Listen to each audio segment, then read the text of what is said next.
Let's watch some Budokan, shall we?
Yo, yo, yo.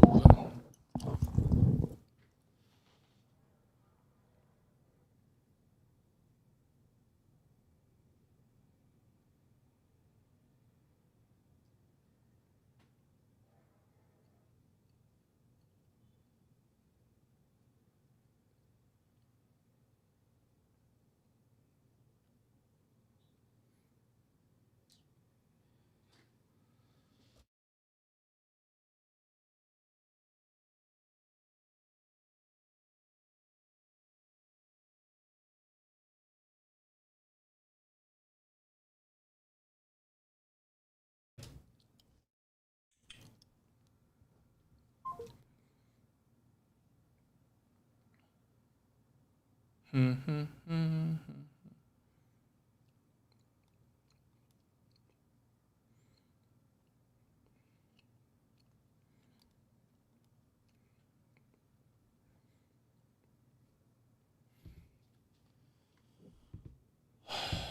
right. Let me fancy this real quick.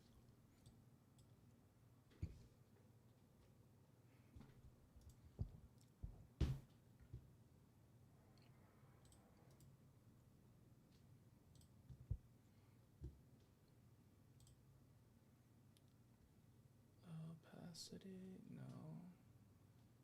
Green, no.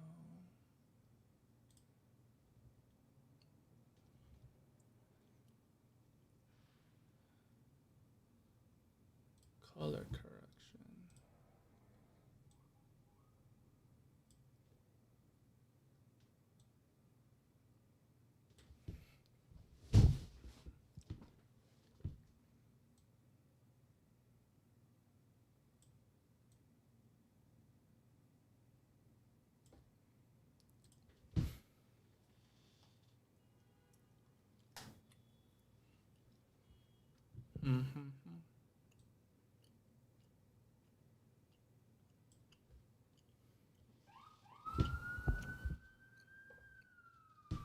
All right.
All right.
All right, let's do this. Let's do this.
Since we're waiting,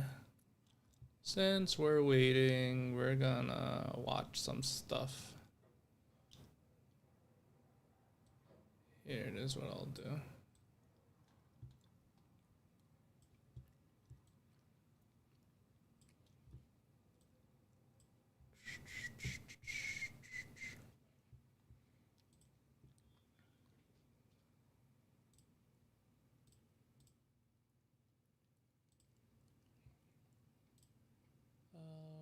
Window capture, display capture, window capture.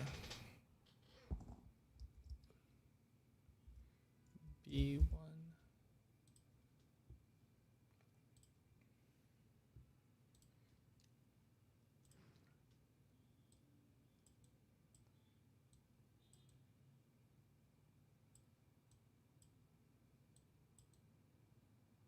There you go.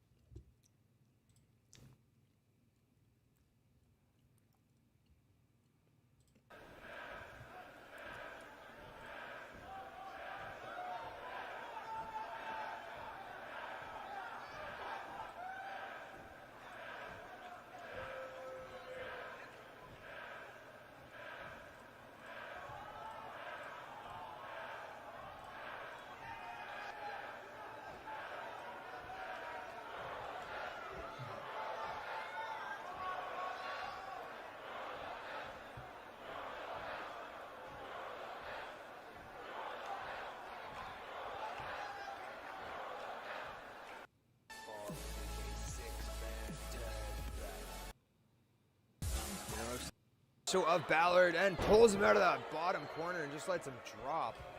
He's got him back to his feet. Ballard was kind of dazed for a second, but really manages to pull himself together. Tried to even go for the corner pin or corner tag, but no, he couldn't. Oda Tadauki really bringing it to him. And Kito Hideyoshi now going after Ballard outside the ring. And a snap suplex as Oda Tadauki just waiting. And of course a tag was made that I am unaware of. Kito Hideyoshi. Oh, just bashing Ballard back first onto the corner of the apron. Has him back up, running him into the barricade. Kito Hideyoshi. Oh, Russian leg sweep right into the barricade. Ballard trying to get back up on a clothesline. Takes out Hideyoshi. He's picking him back up. Hideyoshi catching that kick though, stepping over into a spinning kick of his own. What's up, man? Back up. He has control of Ballard by the back of the neck. Oh, I think he's live, ladies and gentlemen. Has to unmute.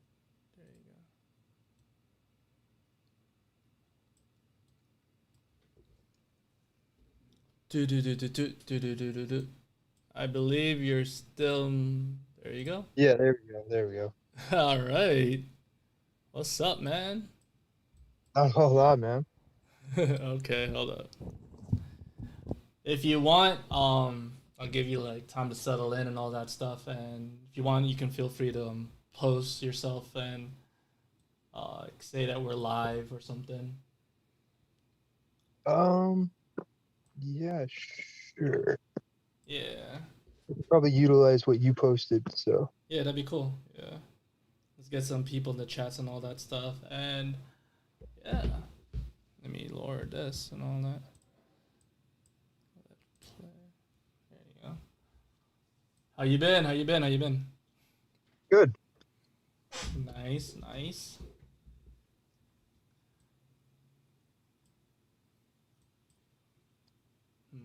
Sorry, I'm not untalkative. I'm just getting a story out. No. It's totally fine, man. It's totally fine. You want me on camera? Is it fine that I have it this way? Or whatever you're comfortable with. If you want to be on camera, it's cool.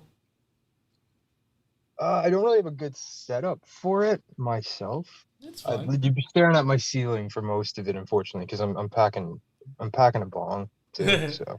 Hey, if you want to do that, it's fine too, man. Yeah, it's fine. Let's see. There's our newsfeed.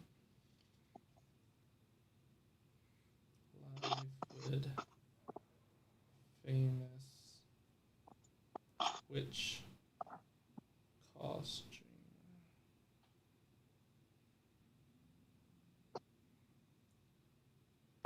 Do you go by an alias or anything?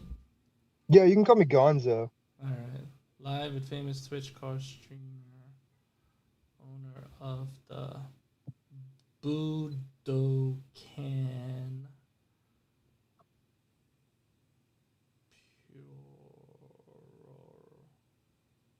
It's so hard to type that. I'm quite accustomed to typing it because I've been typing it now for going on like 4 years. So I know, I saw. So, but yeah, in the beginning, it wasn't always the easiest to get the pronunciation. And Gio Enzo? Pardon? Gio Enzo? Gonzo or ZO, however you do it. Like the Muppet, you know, the Great Gonzo. Right. Yeah. In fact, Alex Haas used that against me in a promo at one point. Oh yeah. Called me Muppet. Okay. Yeah, it was funny. I was like, he got my good side because he posted the Great Gonzo over my Kaz face. And he used Gonzo. Like, yeah, you got my good side, man. That's funny. That is so funny. Yeah, I used to do the Kaz stuff because I do have a character named Gonzo, but I just found it was too difficult trying to divide my time between both. It really is. Yeah, it is tough. The company. Mm-hmm. Like, I'm not knocking those who can do it or anything like that.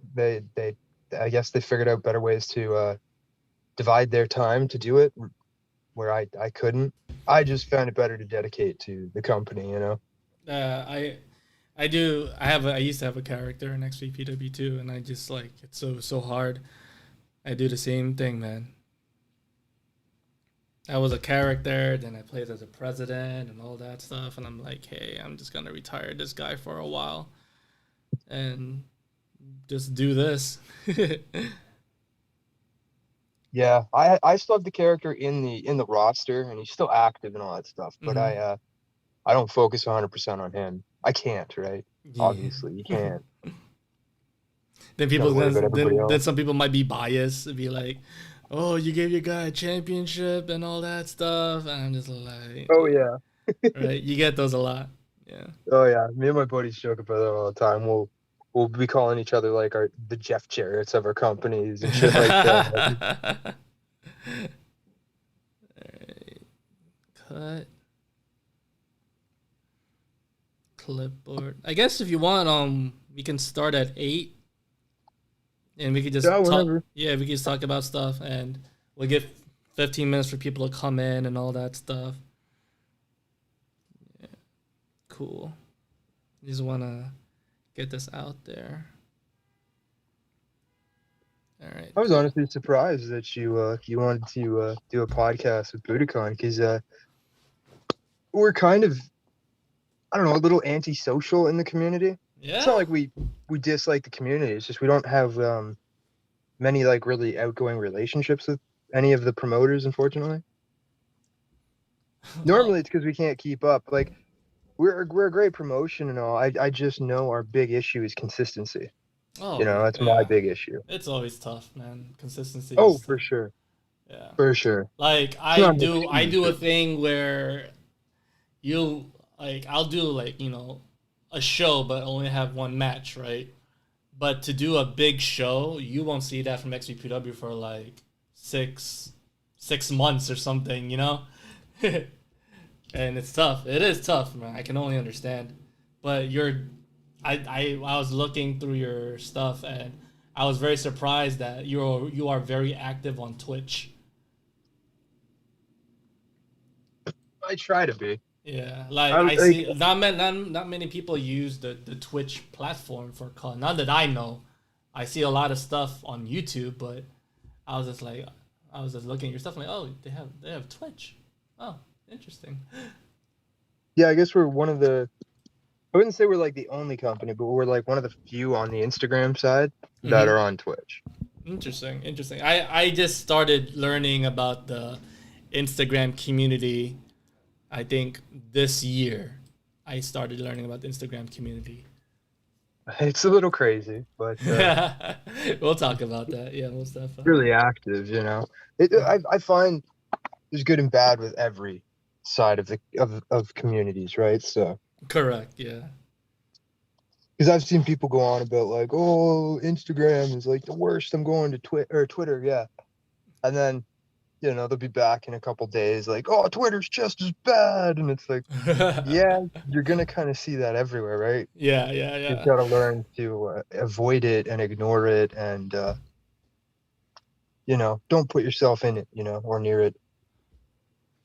Yeah. Most definitely. All right, we're almost there, man. Cool. Yeah, yeah. I'm just still promoting a lot on IG. Let's see. Boom. Yeah, I appreciate it too, because this is like gonna help get Budokan's name out, to a different audience. So Oh, of course. that's really cool. I do it a lot on the Facebook side of things where I interview like because majority of the Facebook side majority of them they all do YouTube, you know. So Yeah, so then I saw yours and I'm just like, all right, like who do I interview for the first time on IG that has a promotion? Then I always liked your stuff because it reminds me a lot of New Japan. yeah. That's That's that's the feel. probably our Yeah, strongest influence. Yeah. yeah. And I totally get it, and I'm like, oh, I like their stuff, you know. So Well, I greatly appreciate the support, man. Thank you. no problem. You guys put on crazy shit too, man. You guys got Brian Pillman Jr. in your shit, right? Like that's fucking crazy. Yeah. And then all the shout outs, that's pretty baller. Your name's known throughout the actual wrestling community. That's It different, helps. man. It helps. But sometimes I just don't rely on that alone, you know, I because get that. yeah, I want it to be different. I only hire and sign the big guys just to get my name out there, you know, and that's Mhm. what indie guys do. Like indie promotions, they'll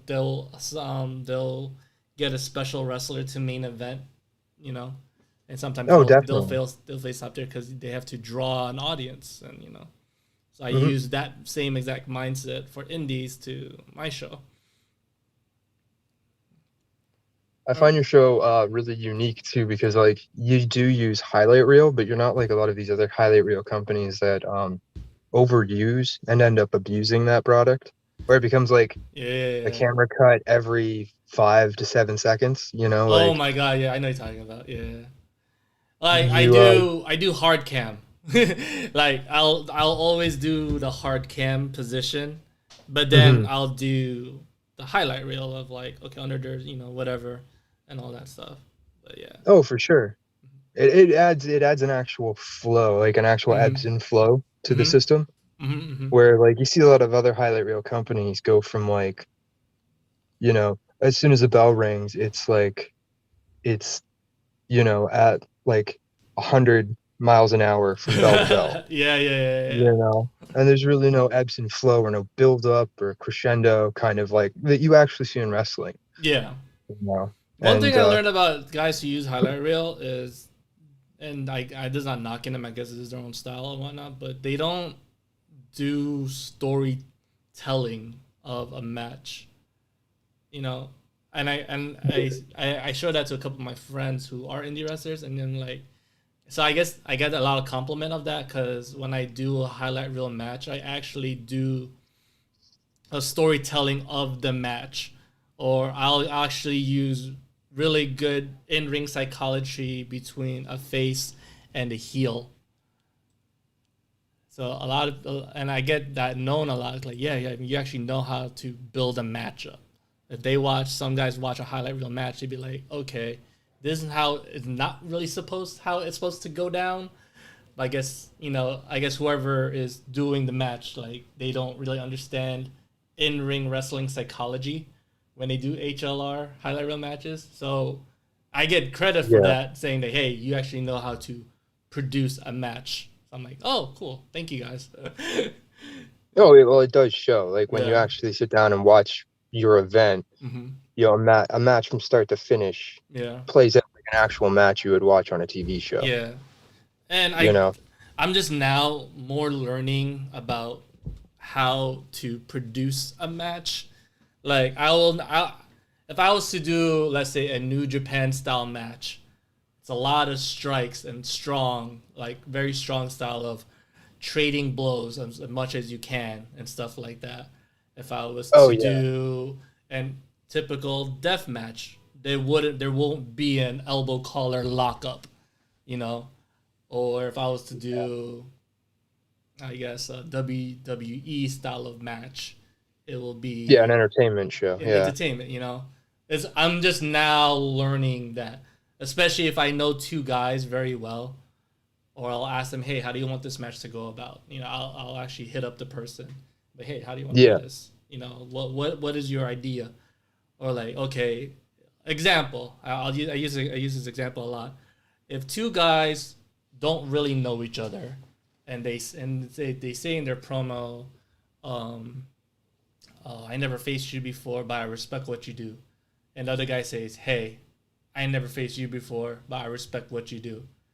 Of course, the start of the match would be a taunt, a handshake, and an elbow collar lockup. Okay? Then now let's say it's a guy that's these two guys been beefing for so long and they can't wait to get in the ring and tear each other apart. How do you start off that match? Not with an elbow collar lockup, but they will go at each other. You know, Luthez Yeah. right off the bat, or under strike with multiple punches. That and Oh, for sure. exactly. Not that people get that, and it's surprising to me a little bit. But Oh, yeah, it's true. I'm a huge Japanese pro wrestling fan. Obviously, I run an eFed based on it, but yeah. I watch a lot of Japanese pro wrestling. I watch DDT, I watch Noah, I watch New Japan, I Noah is watch so Dragon Gate when good, I can. yo. Oh my god, I like watching Noah. Not because it's free, Noah's not because it's free on YouTube, but it's starting to grow on me. It really is. I'm just like, oh, yeah, yeah. Noah's got a really unique style, right? Because like there's strong style, which is presented by New Japan. New There's the Japan, Champions yeah. Road, which is presented by like All Japan, and then you got the King's Road, which is presented by Noah. And Mm-hmm, Noah is like the hybrid, the mm-hmm. combination of both, right? But yeah, when you watch Japanese pro wrestling, you notice that there's a common psychology throughout them all, which is this ratio. Yeah. I almost call it like an 80-20-80 ratio, where it's like when the action is happening, when there's a lot of fast-paced action, it happens in flurries.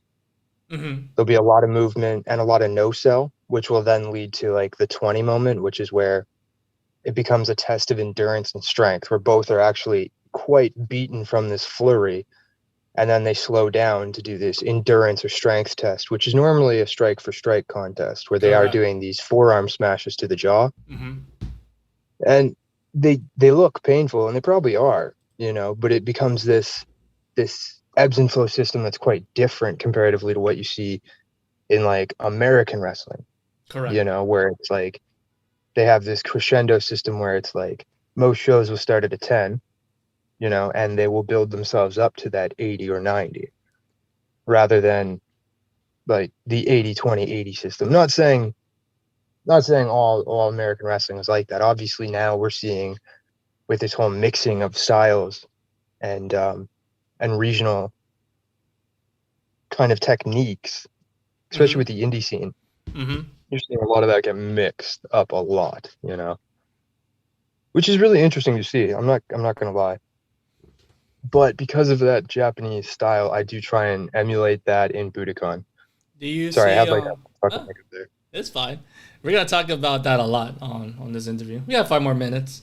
I can't wait to get your knowledge of this type of thing because I could see a lot. You're very influenced with Japanese style, and it's gonna be an awesome topic to talk about. Because Yeah, I hope. you know how to brand, which is awesome. I dig that. Thank you. Sometimes it's been a bit of a detriment because it does pigeonhole us in some aspects, but we've cornerstoned a market, so to speak, Yeah.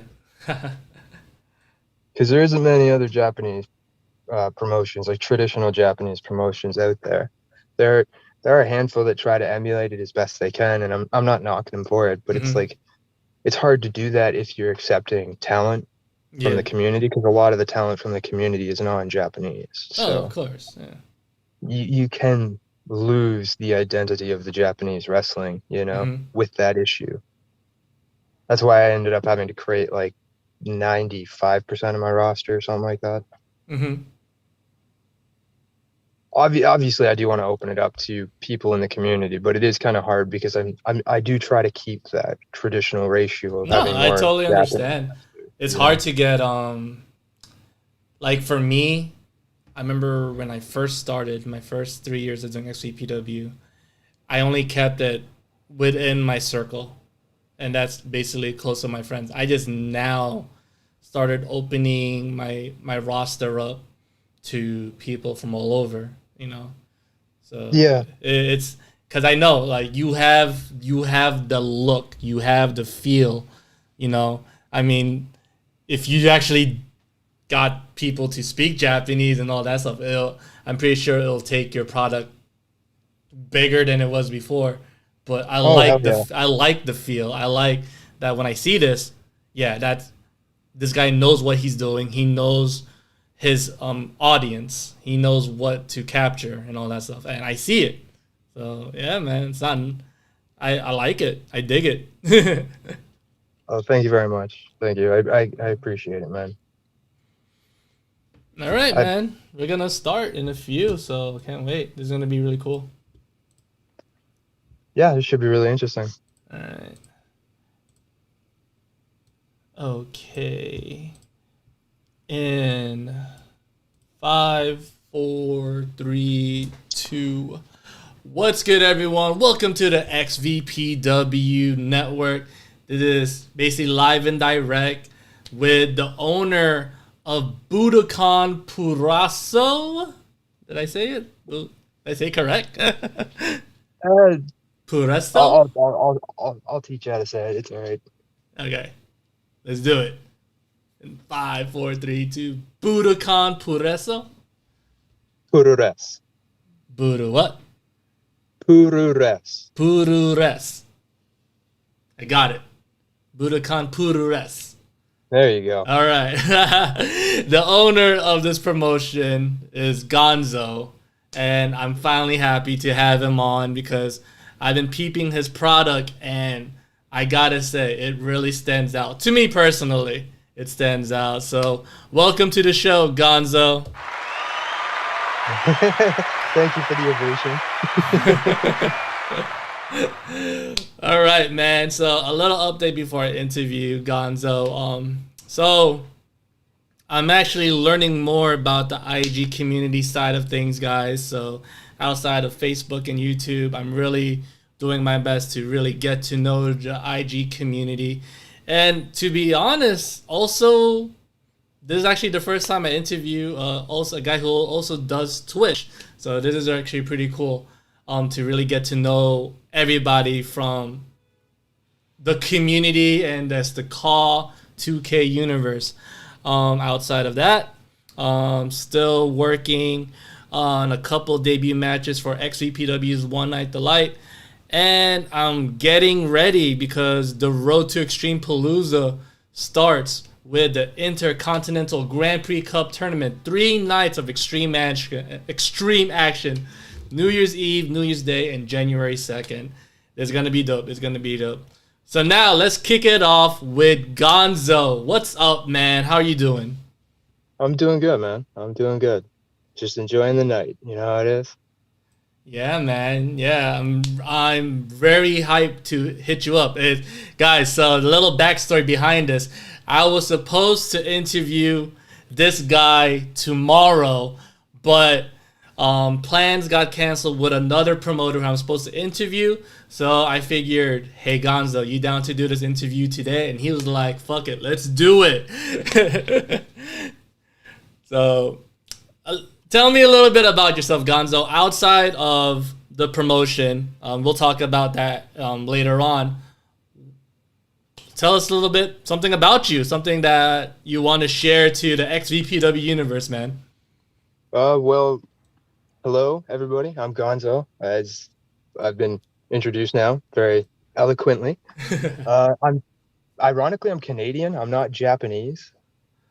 I'm just a weeb that really loves Japanese wrestling. And yeah, I look a lot younger than what I actually am, ironically. Although you can't see me right now. Truthfully, I don't have a good angle for you. And I don't know. Yeah, I don't know if you guys want to see my ugly mug, in all honesty. I'm pretty sure this guy's a heartthrob, y'all. I'm pretty sure. All right. No comment. So when did you get... Well, okay, I want to know, well, not when did you get started on doing this promotion, but when were you a fan of wrestling? Like, did you ever remember that day where you actually watched wrestling and be like, oh man, this is amazing? Well, I've been watching since I was young. My dad introduced it to me when I was, before I can remember. In all honesty, I don't know the exact time of when I started watching wrestling because I was just a kid. But I remember going to like wrestling shows when I was like 5, 6 to go see like The Undertaker in a casket match or something like that, or Yeah. Erwin R. Shyster, something like that, like the classic WWF. And then I just grew up watching it all up into the Attitude Era. I kind of fell off actually towards the end of the Ruthless Aggression era, start of the PG stuff. And I actually stopped watching wrestling in that time period. And it wasn't until actually a friend reintroduced me to it that he showed me like that there was all these different regions of wrestling, and Oh, okay. introducing the Japanese wrestling at that point. Yeah, yeah, yeah. And that must have been around maybe 2015. That's Okay, when so they it's not too introduced long it. ago. I No, it wasn't. It was like yeah. around the time that Kenny Omega was starting to get really big in Japan, and Okada was just starting to get hot, and like it It was just at that era, like where the old guard was starting to take the back seat to these young hot talent that was coming up in New Japan. I And think that's almost similar to what happened to me because in the dawn of like okay, so the Punk Pipe Bomb and the introduction to the NXT, like the revamped of it, I guess when you found out that Finn, Owens, and those guys got signed, that's when I started learning about there's other stuff out there. So we're not too far ahead because that's when I actually really got a chance to really know about indies and New Japan and Ring of Honor and all that stuff. Like it was that during that time period of how I got really introduced to the other products. oh yeah, definitely. I think the internet really helped with that because like when I was growing up, that really wasn't a thing. Mm-hmm. You were tape trading a lot of times with Yeah. people, and then out of nowhere, the internet became this big place to have like a library of wrestling, Mm-hmm, mm-hmm. and yeah, it opened up my eyes to all this different style of wrestling, and like I got to see luchador, and like that was really cool. Not totally my style, Mm-hmm. but it was super interesting, and like don't get me wrong, I still loved Lucha Underground. It was so unique. That's actually that's like one of my favorite shows because it was so yeah, like you said, it was very unique. I was a big fan of the Underground. Couple, I actually emulate and copy their style in XVPW from like the fancy looking promos, like the storytelling, like the telenovela type of promos Yeah, that they yeah, would do. I would try to yeah. do The that in soap opera. XVPW. Yeah, yeah. So yeah, It man. made it really interesting. It was Mhm. so unique like that. It wasn't just wrestling. It was because like wrestling is storytelling, right? Correct. It just took it to a different level, Hmm. with Lucha Underground. And like other companies were really trying to do that too with blurring the lines of kayfabe. And like I know people argue kayfabe is dead, but I don't know. I think it's still alive. It's just Depends. It really depends. I agree. Actually, you know, it's funny you're talking about Elite Underground. The XVPW president is based in emulation of the general manager. Well, now he runs MLW. But yeah, the way I loved his cartel vibe. He's oh so yeah. like I love it. Like he's so dominant in all this. I it's basically if you take off the mask, it'll be him. Like so. But I'm actually a big fan of his. And it's funny because we found out that he was actually played a telenovela guy in a soap opera, so it's pretty cool. Yeah, Oh, that is pretty cool. I yeah. didn't know that. hmm Black Lotus Triads, one of my favorite factions in Lucha Underground. It was just a strong Japanese women team. Like, oh my god, that's crazy. You know. Oh yeah, definitely. All right, man. So now, time forward ahead. Yep. Um, how or where did you get the idea that you wanted to start your own promotion? Initially, actually, it's kind of funny because I ended up on Twitch, but I got my inspiration and my influence initially from YouTube channels. I saw Okay. stuff like Valor and Fam and stuff like that, and I was just kind of blown away by the production value and how they took this concept of like a video game universe and took it to a different level, you know. Mm-hmm. And then I started finding out that this was actually a huge community, actually, of companies and talent that had been like doing this now for like practically a decade, from what I heard. From apparently from what I heard, this started back in like the SVR days. Yeah, You know, actually, I was talking just to a guy. His name is Jamco, and he'd been doing this for like 2000 and basically when YouTube first started. yeah, Like he yeah. he No, was I telling me, I can see it, man. yeah, he was telling me stories of before there were even capture cards, he would use DVD disc. So you can only imagine. And he started when he was 14 or some shit like that he told me. So the fact that he was able to do something with DVD disc and going back, rewriting it, going back, you can only imagine. Like, yeah, he's probably one of the guys that, I guess, the forefathers of Kaw, you know? Oh yeah, yeah, definitely one of the pioneers. Mm-hmm. You know, and imagine the hours that must have taken to do that on a constant basis. Oh my god. Yeah, man. That's crazy. Like we think it's difficult now when we're in this digital age, and it's like, you know, we have MP4 files and all this stuff, and you can digitally transfer shit and save it to clouds and all this stuff. And it's like, Mm-hmm. oh, this is so difficult, man. Like, oh, and he's back there with like a fucking rewritable DVD, you know, just like, oh yeah, that's tough, eh? That's tough. Oh. But yeah, so continue on with your story, man. But yeah, I started getting into all these different types of wrestling, and Japanese wrestling is what really stuck. You know, I started watching New Japan, and New Japan just blew me away. The intensity Mm-hmm. and the physique and technicality of these fights, you know. And then I started checking out other stuff from Japan, like Noah. Noah was another big one that I checked out, and it was crazy. I started watching their stuff from the past, like Yeah. I because a lot of it's on YouTube, right? So Yeah. like I watched Departure 2000, you know, their first big pay-per-view, and like I immediately became a fan of Musawa, you know, it just Mm-hmm. blew me away. And then to find out the truth about like what happens later on in 2009, that kind of sucked. But like that was me catching up with the actual community, Yeah. the actual fan base, you know. And yeah, I completely immersed myself in it within a year I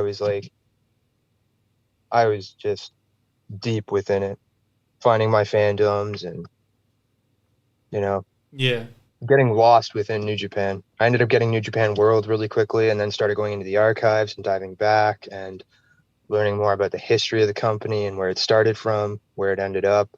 And that's where I learned about like the whole how everything kind of started back when NWA International started working with companies like IWA Yeah. and JWA and like the Ricky Dozo, or wow, I said that so bad, the Ricky Dozo era. Rikidoza. And yeah, Rikidoza. yeah, like that era, how it really started there, and then it evolved into all Japan, and we had the likes of Misawa and Kenta Kobashi, you know, and Mm-hmm. Antonio Inoki and Giant Baba and all these people who became super influential to the modern era of wrestling, you know. And then we had the Musketeers come out of that, Yeah. you know, Mm-hmm. like Keiji Muto and Chono and stuff like that. And it was like it was amazing to go back and see these eras and see where it came from, where these big influential moments happened that spiked Japanese wrestling ahead of, in my opinion, ahead of all the other wrestling out there, you know, Correct. with its intensity and technique. Yeah. Obviously, it lacks in other places. That's why it's not the big international company of the world right now like WWE is. WWE obviously excelled in And you many know what's places where they, crazy? I find that okay. You know? yeah, Because I yeah, don't want it to reach that point where it's like the coolest thing and all that stuff. Like, we tried that, but the fact that it only stays in Japan and, you know, I guess Asia in general, like, yeah, it's cool. I like that. I want it to be that. Like, I miss, like, territory, like, being territorial. Yeah, I understand we got to get it out there and all that stuff, but it's not for everybody. You know, no matter how hard you get it out there, it's not for everybody. And yeah, you know, yeah, that's true. you know, I give AEW that credit. Like they're still trying and they're still doing it to bring people from different, like, you know, like Suzuki and all that stuff. You know, or once in a while you get maybe a Tanahashi, maybe a thing. WWE tried it a little bit with their the Cruiserweight Club Classic tournament, where you had Hmm. Coda and you had Zack Sabre, you know. So it you know, it's cool. I find that okay, but I feel like you want to be that cool person. Like, yeah, I know this. You know, like, it's not for everybody. They could try, Yeah, you know. I don't know. Like, maybe it's just the guy in me, like... It makes it special. That's, Yeah. I get what you're saying. Mhm. You feel kind of special for knowing these Japanese fighters when they come to America. Yeah, No, 'cause I you- get it. I get yeah. it. I like. I find it funny when like I'm watching like AEW or something, and I have to explain who strong hearts are to people. Right?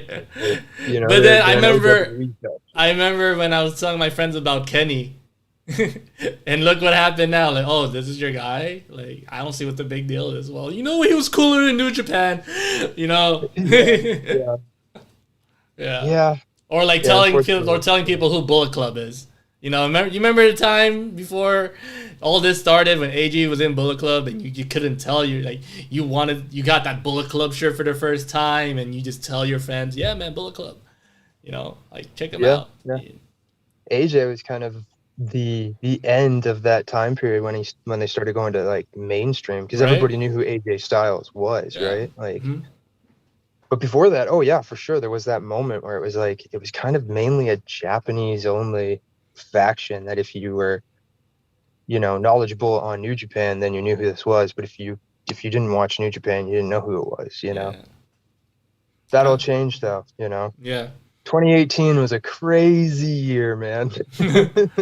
I gotta say, 16, 17, 18 was that type of like it was cool. Like, yeah, it's cool now to be a wrestling fan because you have so many alternatives.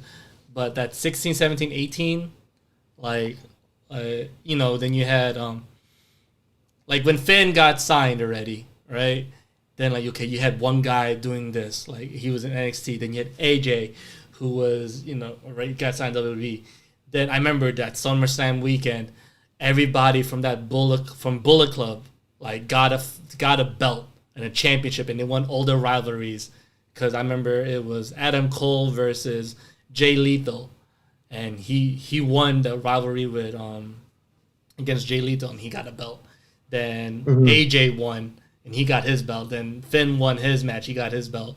It was crazy. It was just like, yo, is this like, are they really doing this? It was like each like that night straight, everybody from Bullet Club won something. It was ridiculous. Yeah, it felt like it was almost going across brands at that point. Mm-hmm. Oh, excuse me, at that point, you know. Yeah. They keep trying to do that too. They like, I don't mean AEW, at WWE. They keep trying to do that. Like there's talk now that they're gonna do some cross branding where New Japan's gonna send some guys to WWE, still as New Japan guys, not under WWE contract. And WWE apparently is to do the same. Because WWE wants Okada. The big thing they want is like Okada versus Roman Reigns. Man, I don't even know if that's gonna happen now, man. But that'll be crazy if it does. It would be. I don't know if it's going to though. But what's crazy is I highly doubt it, because for us crazy wrestling fans, we know who Okada is. You know, like for us, like there's people who know Okada. Like, okay, Okada. That's like me saying I know Kenny. But then, you know, bring him to WWE and those 5-year-olds be like, who's that guy? Yeah. You know, like, because there's that network TV where everybody know who Roman Reigns is because that's network television, right? They, you know, like 10-year-olds know Roman. You watch him on Fox TV, whatever. You bring this guy named Okada in, like, wait, what? Who's this guy? You know, I know who he is. But this 5-year-old who's wearing a John Cena shirt, this 10-year-old who's wearing a John Cena shirt, this girl who wears a Bianca Belair shirt or Sasha Banks shirt, who's this guy? Who's Okada? You know? Yeah. And that's what's going to happen because that's network television. Like, you really have to promote somebody. Now, I'm pretty sure if you probably those Fox or USA Network guys, maybe, they'll probably know who, you know. But I don't know. I just don't see it working now. Like, it's crazy. I don't see it. Yeah, I don't know. Obviously, they have some relationship because, like, WWE got the okay from New Japan to use the time splitters concept. Yeah. You know, because now they have Kushida and Eichmann together doing time splitters. Yeah. You know, and it's like they okayed that. It'd be crazy if they okayed Bullet Club, but I don't know how that would even work. I don't know. I don't know, man. All right, so, okay, fast forward now. You're playing these video games and all that stuff. Cool. Yeah. When did you thought of the name Budokan? And it was crazy because you know how to brand. All right, so guys who are watching this right now, if you guys check out this guy's Twitch, all the descriptions down below, I put it all in there. This guy knows how this guy knows how to brand. You even thought of a website for your promotion and all that stuff. So tell us the process of like you're gonna make it official now. Like you want to make this an official promotion. How did you thought of the characters, etc., etc.? Because clearly there's no people doing promos for you. You're just coming up with characters. So how did this all play out? Well, yeah, I got inspired by these YouTube companies and I started looking into it. And I had a few friends that were also into this. And they kind of talked me into the idea of actually running my own promotion.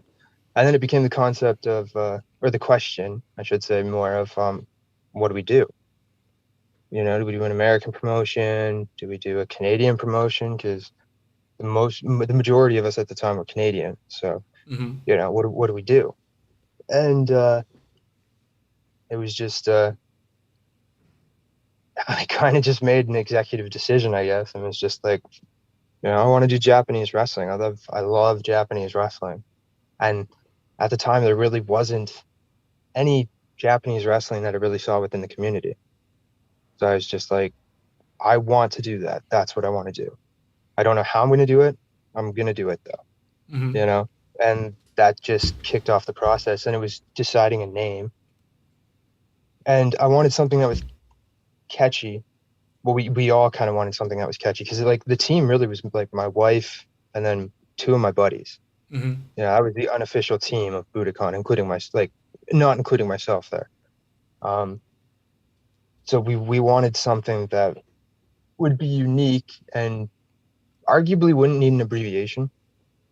Wouldn't need like a breakdown name, And like how New Japan is NJPW. We didn't really want that. That's so dope, bro. Oh, I wish I thought of that.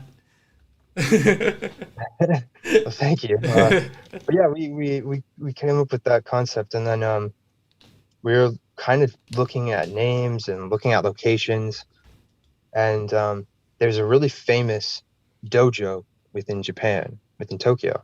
It's called Nippon Budokan. Okay, yeah, I heard about that. A famous location.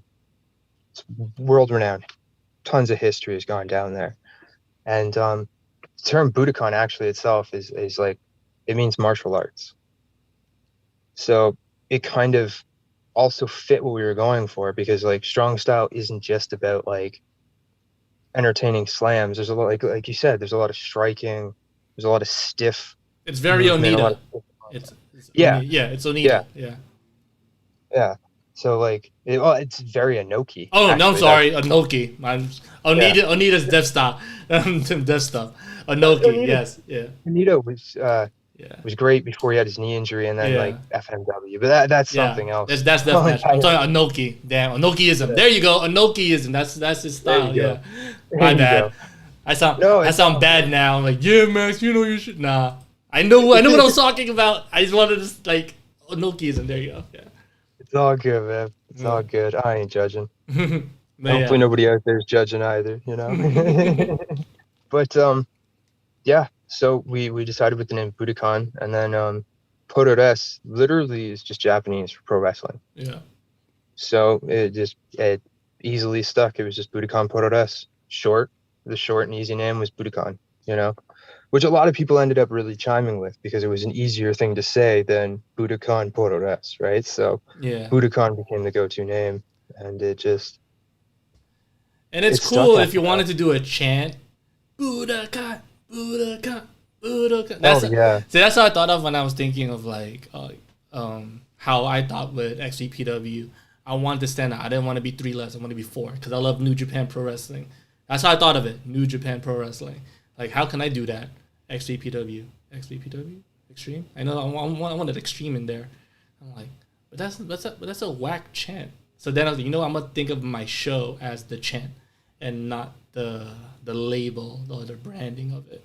The logo or So all right, best effort show. That sounds cool.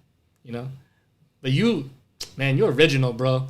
Budokan. I like that. That's cool. That's smart. That you put your brain into that. All right, so that's how you thought of the name. Cool. You branded it. Yep. Fine. Why didn't Yeah. you do YouTube? Why Twitch? Initially, at the time, when we started on Twitch in 2018, late 2018, it was a little bit more of a less regulated place. Mm-hmm. So you could get away with copyrighted music. You could get away with like you could get away with shit like that a lot easier. Yeah. Mm-hmm. Excuse my language. I don't know if I'm allowed to swear on your No, podcast. you can, I apologize. man. It's fine. We grown here. Okay. I just want to make sure. Yeah. But yeah, you could get away with it was more like the Wild West on Twitch. Yeah. You know? And at the time I found it way easier to go through that because you didn't have to jump through all the red tape of YouTube, because at the time YouTube was on this crazy copyright spree. Oh yeah, they still are. Wherever yeah. It seems a little bit more level-headed now, but it seems like there's still a lot of red tape. Mm-hmm. But I wanted to avoid that. So Twitch became just an easy go-to until like 2020. And then they started getting sued by like major production companies for films and stuff like that that were being streamed on Twitch. Yeah. So then Twitch went through this crazy regulation spree. And it changed from me uploading on Twitch, because I found it really easy to upload on Twitch. I miss. To then having. Yeah, I used to to then having a live do stream. for the first season of Xtreme Virtual Pro Wrestling. I was on Twitch. Like I would premiere it on YouTube, then I will stream it on Twitch. You know, with me there. And I remember when Twitch had the free replay. So you would pop all your episodes and it would stream the whole entire replay. And now you can't do that no more. I'm like, damn, that sucks. You know, because what people would watch the long binge watching of the replays. So it was crazy. I love that aspect of Twitch, but now I was like, no, they took that away. Like, all right, well, I'm not gonna do Twitch no more. So boom, back to YouTube. All right, there you go. I still have a Twitch account in XVPW, and I want to use it for something, but I don't know what yet. I'll think of something. Maybe, okay, Twitch will probably be for, I guess, streaming and doing cool little interviews or something. I don't know. But yeah, you could use it more for your universe. Right? Yeah. Yeah. All right. So, okay, let's talk about your promotion. Who were like the core first 5 characters that you wanted to create that you're like, okay, this is going to be the Okada, and this is going to be the Tanahashi, and this is gonna be the A's, and all. Like, who did you like? How did creating like the first 5 worked out for you, or first 10? I guess first 10 or first 5. I don't know. It actually started out really easy because there was no competition to us technically when we first started. So we had a pretty open range of character creation of who we wanted to take inspiration and influence from. So like one of the first initial characters I created was a Gundam Aoki, and he was a combination of like Okada and Tanahashi. Okay. A mix of old guard with the young blood. And we started creating these pillar characters who were based off of similarly to the actual pillars of Japanese pro wrestling. Okay. So we had like. So you have your Kobayashi and all that stuff in there. Yeah, Kenta Kobayashi kind of became. His influence went to Yoshinobu. Okay. And Yoshinobu like does the burning hammers, and he's got like that really stiff. You know, you hit me, I'm gonna punch you in the face back, and then twist you around and drop you on your head. And if you're still alive, we'll continue. Like he's got that type of concept. And then Motoyoshi Goto was really influenced by Mitsuharu Misawa. And he does like a lot of brain busters and the Emerald Flosion, different modified versions of it. I didn't give him the like the tiger suplex and stuff like that, and the tiger driver and stuff. I saved that for a few other characters that were based on like other people, but they had aspects of Misawa within them. Like I had like there's a character named Young Lion. He was based a lot on Tiger Mask 2 specifically.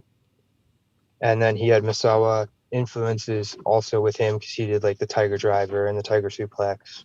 I like that. See, that's so freaking smart because I do that with my characters too, and whatnot.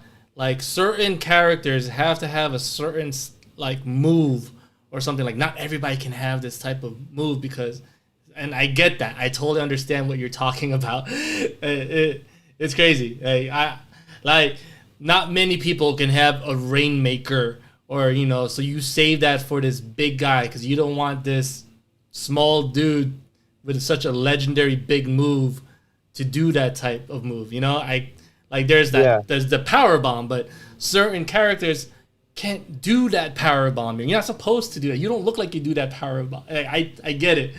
Yeah, exactly.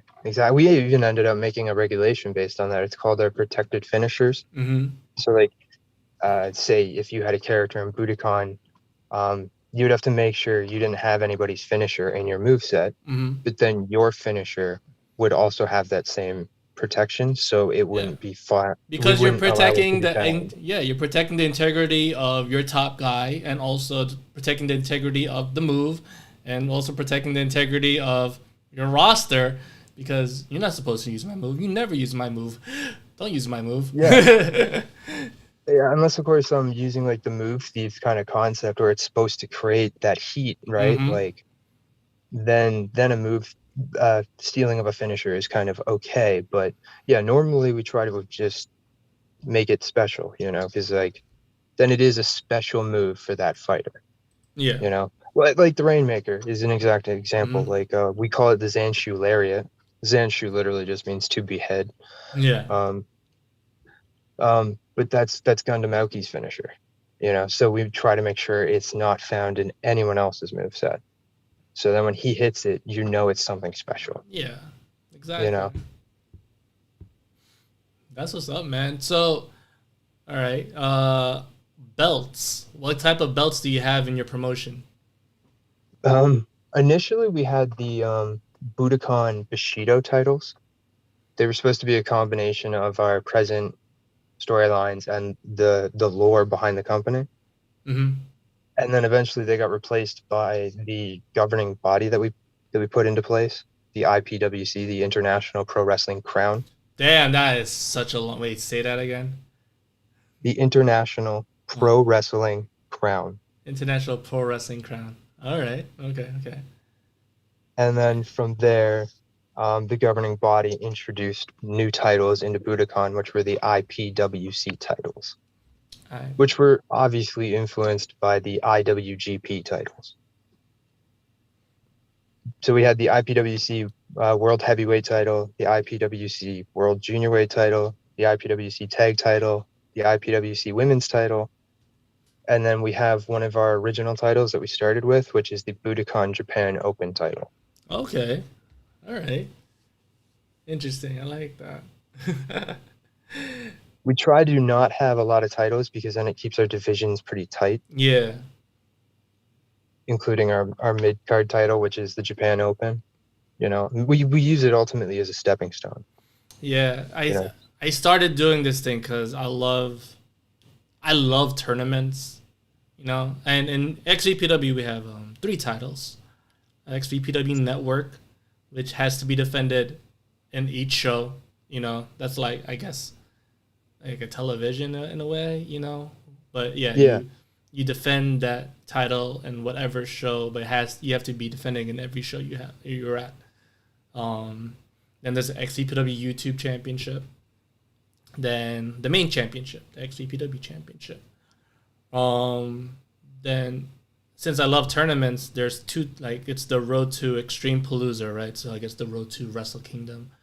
So in the Intercontinental Grand Prix Cup tournament, I always wanted the Intercontinental Championship, but I didn't want an IC Championship.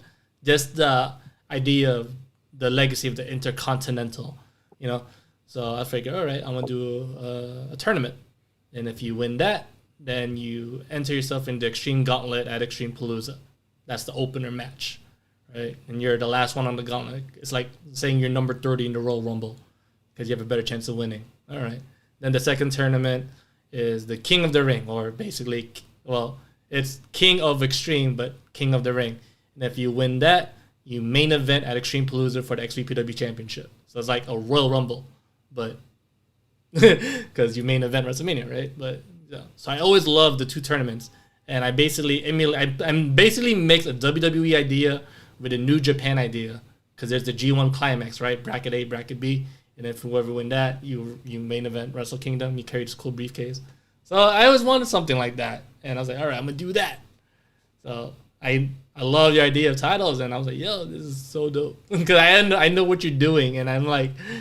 I'm not gonna say fangirling right now, but like, yeah, like this guy knows what he's talking about. Again, thank you for the gushing compliments. Yeah, man.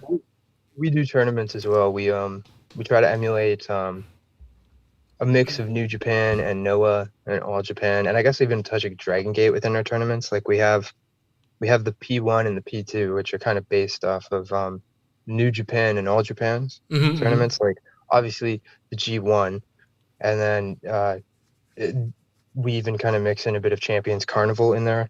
Oh, okay. Yeah. You know, in the look.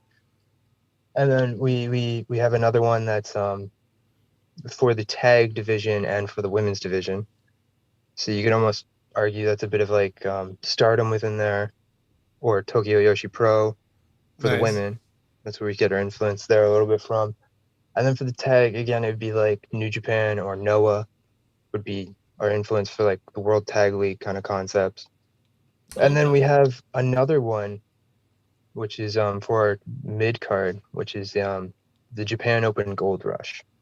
Oh, okay. Which it's actually kind of more based on a westernized concept. It's based on the original concept of King of the Ring.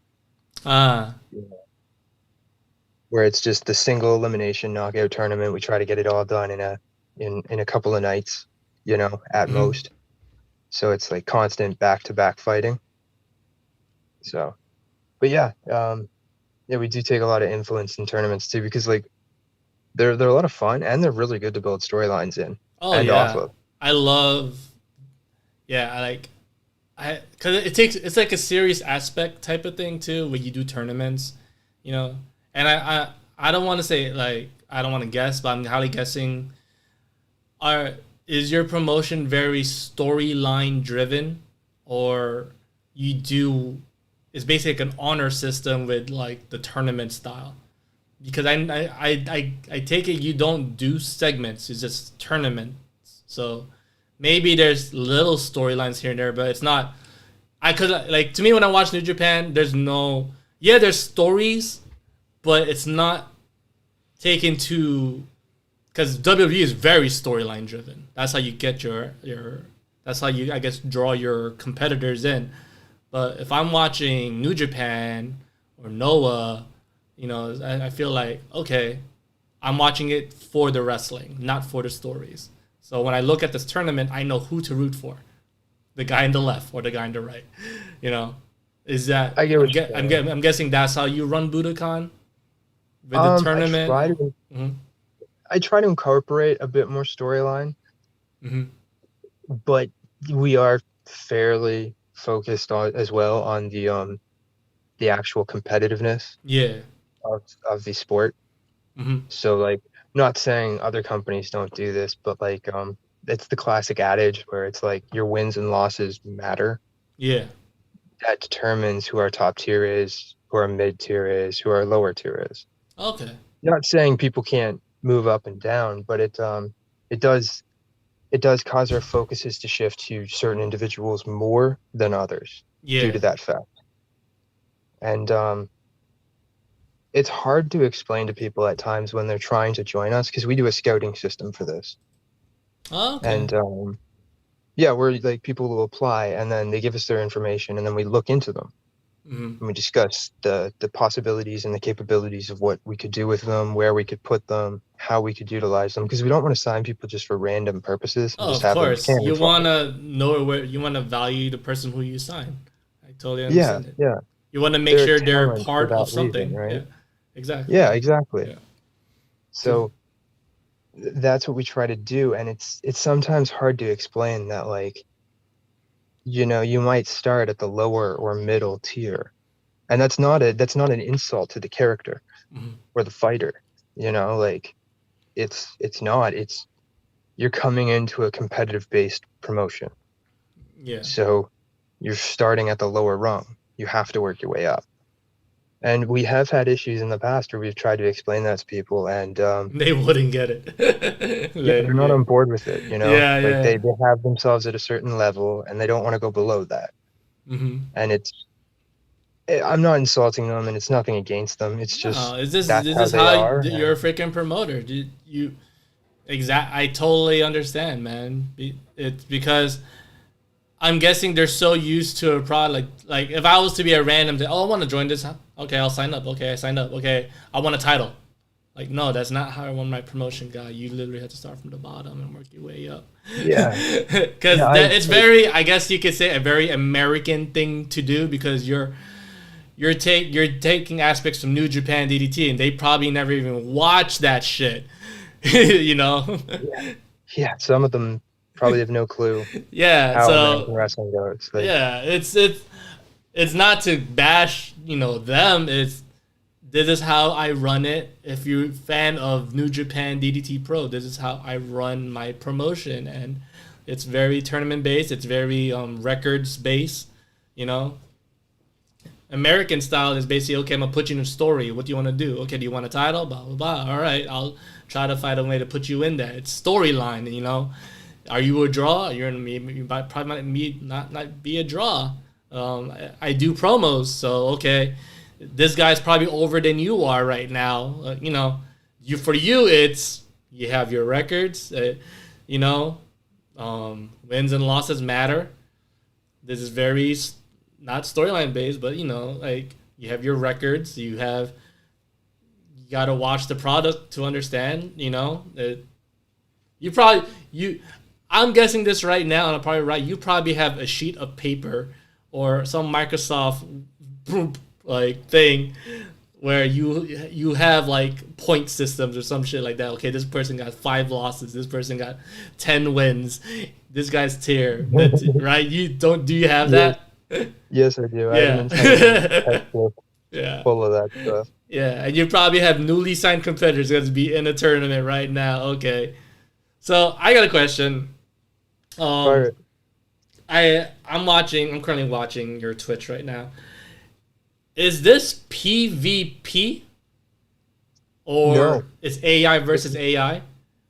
It's ComVcom, AI versus AI. Okay. We manipulate the sliders heavily in our games, so that way they work in a specific way. Same with like fighter stats. The stats we really nerf a lot of the offensive stats. Oh yeah, you have to. Yeah. I can only imagine. Yeah, so that way it gets like longer fights. The fights are a little stiffer. They have to do more variety in order to get the win. But yeah, we manipulate the game heavily, and then you have to make it the 2K engine is so broken. It definitely can be. So sometimes you have to do reshoots. Like there's been times where I've been trying to do a match and get an outcome that I'm satisfied with, and it could take me an entire day to try and get that. Just because the AI sometimes will be like, we'll be having a good match, and then partway through they'll just be like, fuck it, we're just gonna screw this match up. Let's start a corner glitch. Here we go. Like, yeah, man. The 2K engine is ridiculous. I hate when I get a call and everybody's 100, and I'm like, get the fuck out of here. You're gonna be like 84, bro. Oh yeah. We nerf it down a lot, because that way it also makes like the power system, like the power rankings within the universe mode, it makes them a little bit more impactful. Yeah. Same with your paybacks. It makes them a little bit more impacting when they happen.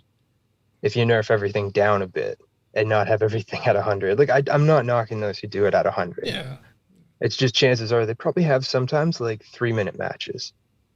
Because True. the offense is so high that the defense even at 100 doesn't really matter. Yeah. So, all right. I guess this would be my last part, or I have like 2 more last parts. Your branding, how, like, I seen your YouTube. No. I seen your Instagram. Your graphic design work. What are your inspirations? Because No lie, you have probably a very professional product, and you don't get enough credit for what you do. So I'm gonna shout you out right now, because I graduated off graphic design and shit like that. So you know how to brand the black and white. You know your logo and all that stuff.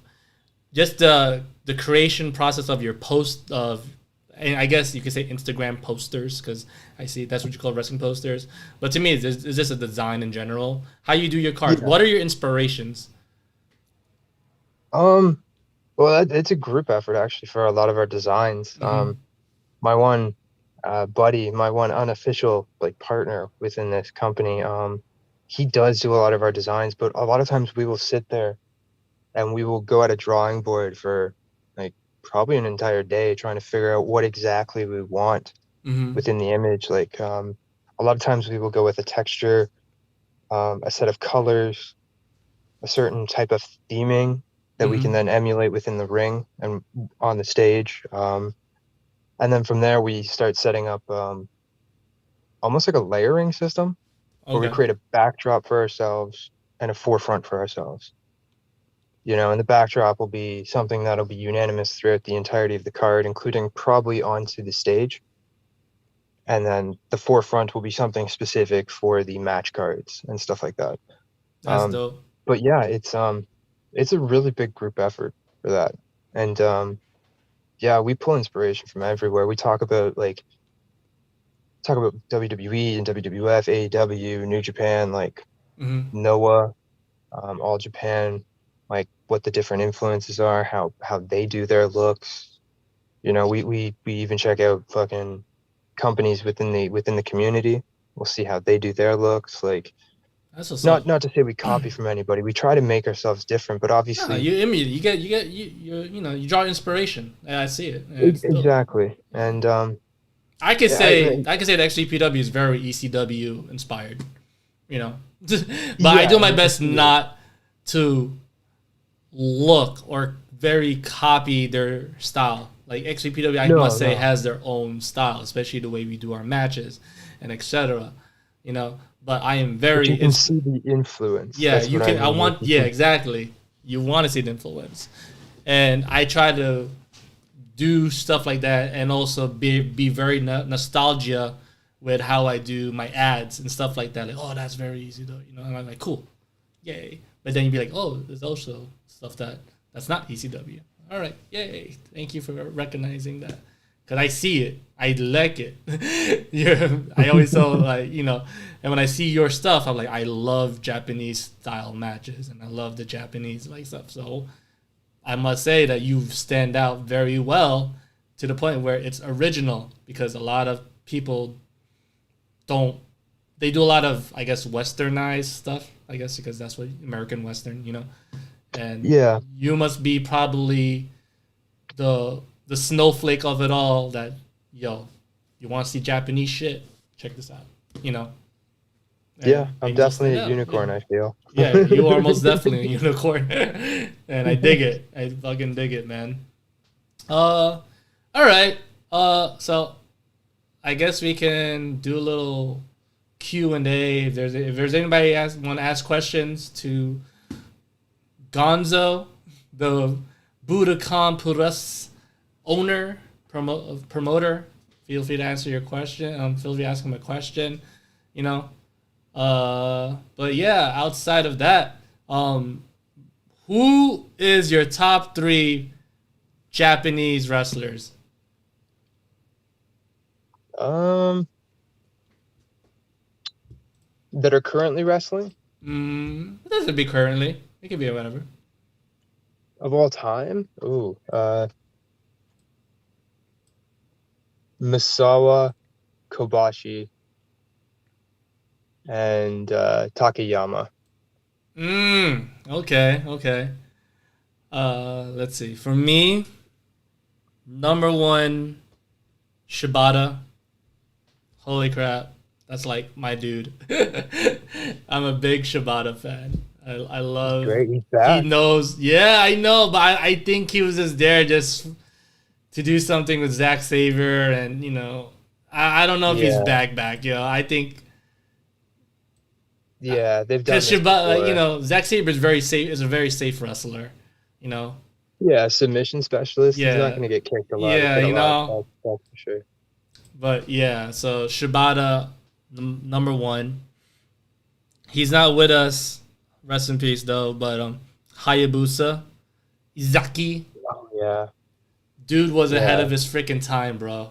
Like, Unfortunate what happened. Him yeah, getting paralyzed, but yeah. It's pretty crazy because I remember you're talking about the tape trades back in the around late '90s, early 2000s. I had an FMW cassette tape because I used to work at a video store when I was a kid, and I had an FMW cassette tape, and I had a lot of Hayabusa matches and all that shit. And I was just learning about this guy, and I remember seeing that Phoenix Splash for the first time. Like, yo, so oh yeah. yeah. And his rivalry that he had, like his ongoing rivalry that he had with Onita for like 3 years, it was amazing. Yeah, man.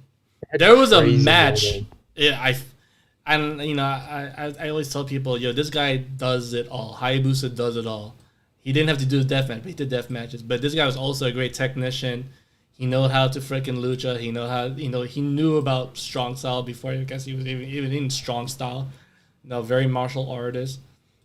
I saw a freaking 2-hour match with this guy. The first hour, him and this other dude was just doing nothing but submissions.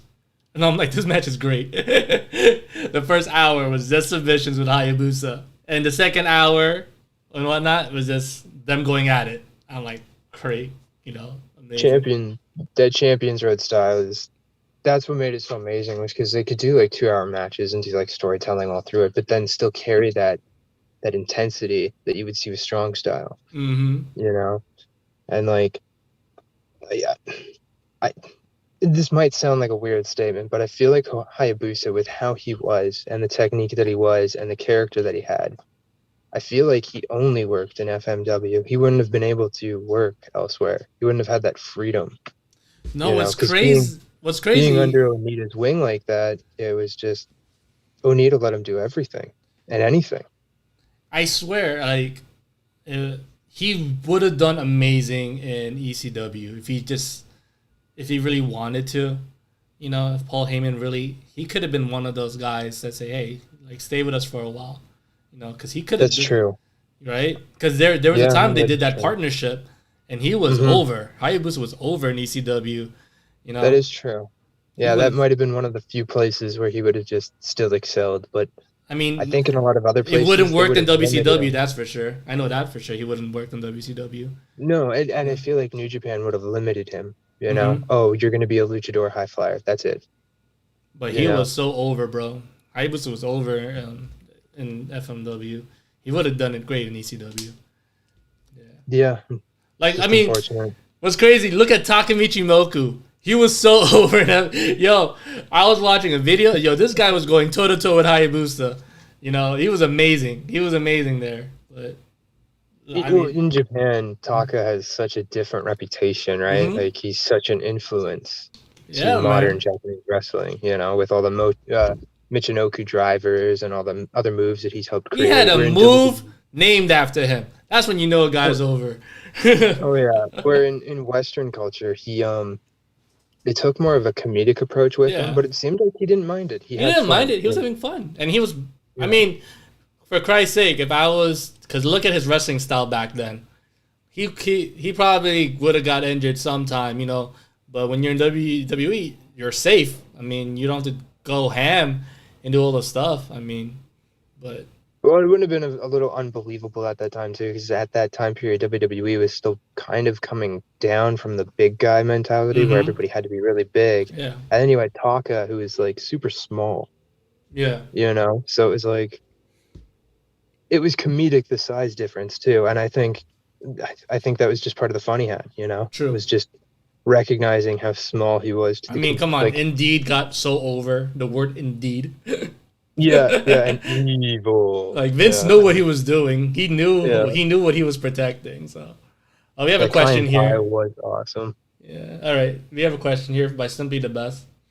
Oh, who are his top gaijin in Budokan and his top homeboys? All right. Top gaijin. This might sound a little Jeff Jarrett of me. but Gonzo, one of my homegrown characters, he's the top gaijin. Joshua Bourne. Um,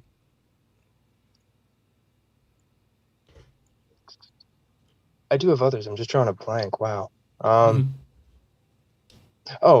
Mercer would be another top gaijin.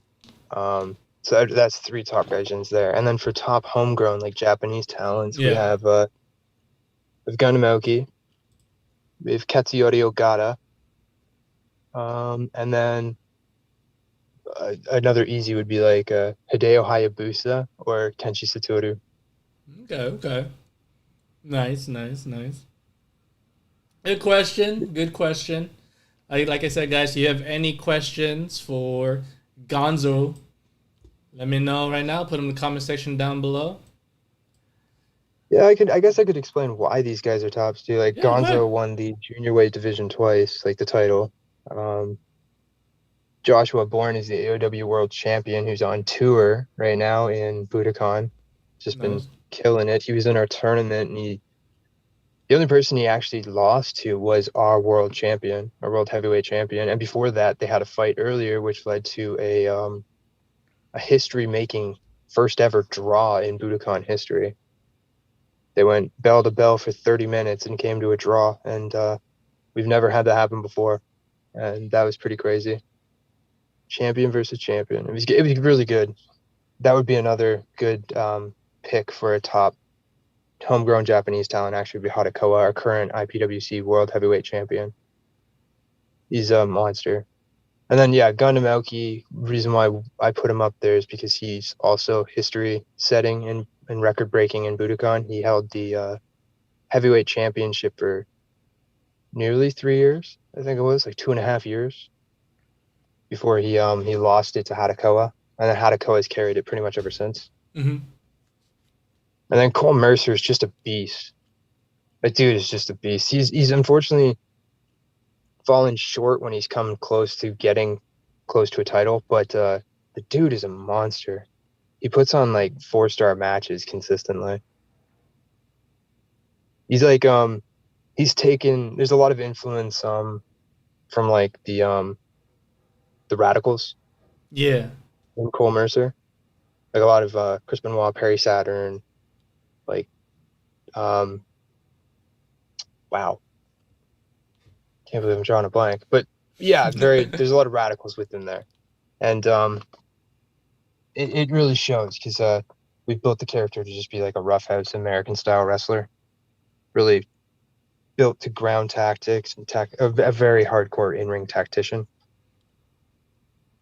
So All right. yeah. Nice.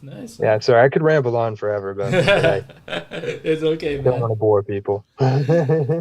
Noah Christian asks Jinsei Shinazaki / Hakushi. Your thoughts? He's a bit of an interesting case. Could you repeat that? I'm not sure who they said. Jinsei Shinzaki or Hakushi. Your thoughts? He's a bit of an interesting case. All right, let me see. I think I know who he's talking about. Let me see. I'm about to like Google this real quick for you. I think I know he's talking. Yeah, it sounds familiar. I'm just. Oh, all right. Shinazaki, the guy with the calligraphy on his face. I know you're talking about. He teamed up with Hayabusa not too long ago. He also faced Bret Hart. Did he do like the kanji all down his body and stuff? Yeah, Kensei Shinazaki is a Japanese professional. Yeah. Yeah, he was in like WCW and stuff like that, right? Yes. Oh, okay. Yeah, I know. Yeah, no, he was very interesting, kind of ahead of his time. Very kind of like the Great Kabuki in that aspect, like where it was like they weren't really sure what to do with them, so they kind of let them be these crazy stereotypes. Mm-hmm. At that, like it made it work though, like really made it work, especially in Western culture. Yeah, and with Japanese culture being influenced by like that older Western wrestling style, it made it so much more over in Japan as well. The fact that it picked up so heavily in Western culture. Mm-hmm. That these guys did tours in WCW and got so big. I was also all right. So what was I had two. It was Shibata, Hayabusa. I gotta say I'm tied between Masada Tanaka or Great Muda. Because I like Masada Tanaka's like hardcore style in ECW, especially his matches with what you call it, Adam Bomb or that guy, but Great Muda was also that guy. I don't know. It's like I gotta give him respect because with the whole Green Mist pulled it off. Like I was a fan of that, and his entrance was his best, just badass, And I like a good old Shining Wizard, and the fact that he still wrestles, man. Holy Yeah. crap! Yeah, he was just Older than Noah's Undertaker, man. GHC World Heavyweight Champion not too long ago. He's such in great shape too, especially because you look at Yeah, he's in Undertaker and then you look at, him. the KG Muto there, yeah. Yeah. Yeah, no, he's a legend, man. Mhm. He's considered one of the three musketeers, right, of Japan. Yeah. So, and there is a reason for that. Like KG Muto himself is just really over in Japan, period. And then he made obviously the Great Muta as well, and that got super over in Western culture too. Like Mhm. the dude's a legend. And it's cool. The mists actually came from like the Great Kabuki, and they all had a Yeah. different meaning. Like green was I think paralyzing or something like that, or Mhm. poisoned, so Mhm. it would like burn and hurt you and blind you and all this shit. But like there was even apparently like the mythic black mist of death or something. It would kill you. Mhm. And apparently Kabuki had threatened to use it in a few matches way back in the day. Like even tried to mist people with the black mist, and he would miss them. Yeah. But it would be like these great, oh my god moments, because the great Kabuki just tried to kill someone in ring with his black mist, Yeah. like. And there was Great Muta kind of carrying on a similar concept, bringing the green mist Yeah. and injuring everybody and getting these dirty wins through that and stuff like that, and having this weird dark. Were I don't know because I know you don't really watch WWE like that, but when Asuka turned heel and she did the mist, did you pop? Yeah, I have to admit, yeah, I did. Right? It made sense. Like when she turned heel and everybody was like like really like what's happening, And her and Kyrie, yo, that was dope, man. I popped kind of hard when Asuka did that because I knew where it came from, and the fact that she paid homage to that is pretty dope. Oh yeah, and the face paint they did for a while was Mm-hmm. kind of paying homage to that as well. Yeah, So yeah, that's no, the this dude is cool. Asuka's run in NXT though. That I would say she would probably be my top 5 Japanese wrestlers. You know. Oh, she's a good one. She's a stardom prodigy. So Mm-hmm. like, you know, she made such a name in Japan, Mm-hmm. and then like, Especially Meiko Satomura. Oh my god! And the fact that she still wrestles too, dope. I yeah, gotta say, Japan knows knows pro wrestling really well, and the fact that I don't know, it's crazy. It's its own thing. It's its own culture, and oh for sure. it's just they're so dominant, and I dig it. Like. It's a double-edged sword though. Like, yeah, they have amazing, physically like astounding fighters that have these huge, long, epic careers. Like Hmm. Keiji Muto and stuff like that. But then there's the flip side of it too, where they statistically, Japanese pro wrestling has the highest career-ending injuries. That's true. Like either people die in the ring or they have an injury that ends up ending their career prematurely in the ring. But their Where you don't training, see but that. their training is very good to the point where you're supposed to withstand like this very strong kick to the back. And I gotta Yeah. say their training regimen is up there. But if you go to America, please don't slack. Like still do your training. Just I guess be more safer. I don't know. I don't know. Is this don't forget where you come Or from because you still will get injured if you go from here to there. Or if you're an American wrestler going to Japan, please don't be like Chase Owens and remember that they have a lot of fatty ass food over in Japan. And watch your diet. Yeah. Because I was watching, I don't know if you watch it too, but the Shibata's documentary where he's there and he's opening up his own gym. Forgot the name of it, but like he knows how to train these guys, and they like his like philosophy and all that shit. And that's the reason why he has the LA dojo. Yeah, the LA dojo, right? Yeah. So I mean, the respect that he gets and all that stuff. I mean, it's dope. So he knows how to train. It's just you just gotta train some more. And I must say, like, given their style of wrestling, they know how to take certain hits. If you're in WWE, then of course you have to do their own style and their own training regimen there. But yeah, I mean, it's so well respected in Japan, which I dig. I mean,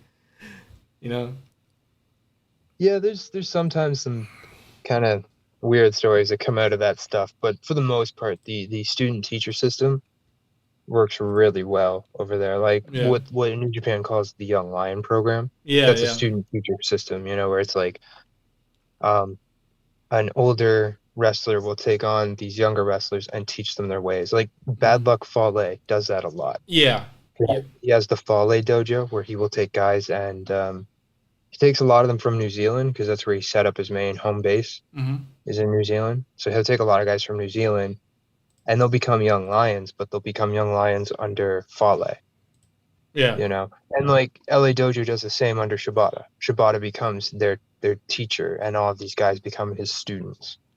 So they learn the Shibata method of New Japan. Would you do Shibata training if you wanted to? Probably not, because he would kill you. Yo, I feel like you have to the fact that he carries a freaking Singapore cane and like, okay, I would love to just like I'm not a wrestler, but just to say that I was trained by him and I know or just even understand his philosophy of wrestling. I would love to do something like that. For one day, yeah, I would give it a shot. If I was to try and actually be a wrestler, yeah, it would be a great place to end up in. But in the beginning, I would not want to start there. Yeah, I would love to talk about more Japanese wrestling with you, man. This I don't want this to be a one and done, but just to pick your brain again, I would love to do that, bro. For sure, yeah, I'd come back. Yeah, man. All right, so I'm gonna end it off. Do you have any plugins you want to do? Now's your chance, bro. Or any shows that you're coming out for in the future? Actually. We have P2 Summit coming up this Saturday. It's the final of Phase 2, our big tournament. It's been a long time coming. We've had a few delays with it, but it's hitting this Saturday. If you want to know, if you want a preview of the event and who's on it, check out Budokanpuroresu.com. We have an event preview right there for you, and it'll be on Twitch Saturday at 10 p.m. Eastern. We also have our big season finale coming up as well, Champions Hall 2. That'll be happening in the coming weeks after Summit. We will have more information on that on our website after Summit hits. And you can check us out on Instagram and Twitter, and obviously on Twitch as well under Budokanpuroresu, and Strong Style Pro Wrestling since 2018. You know how it is. Thank you so much for having me here, man. Yeah, no problem, man. It's not going to be a one and done. I can't wait to have you back. Yo, guys, check it out. Budokan. All the stuff, all the links. Check in the description down below. And, yo, thanks again for doing this. I really appreciate it, bro. Again, thank you for having me. This was awesome, man. I had a blast. All right. Good All right, time. guys. Later. And tomorrow I will be interviewing the guy from Warzone Wrestling, the owner and the promoter from Warzone Wrestling. I believe he's gonna bring a guest on named Tom Mercer. Check that out tomorrow, 7:30, I believe. Yeah. All right. Warzone Wrestling, cool people, man. That's a good show. Yeah. Nice. Yeah, man. Nice. Trying to do my thing. I'm trying to do this whole get to know the Instagram community. Yeah, man. Well, Warzone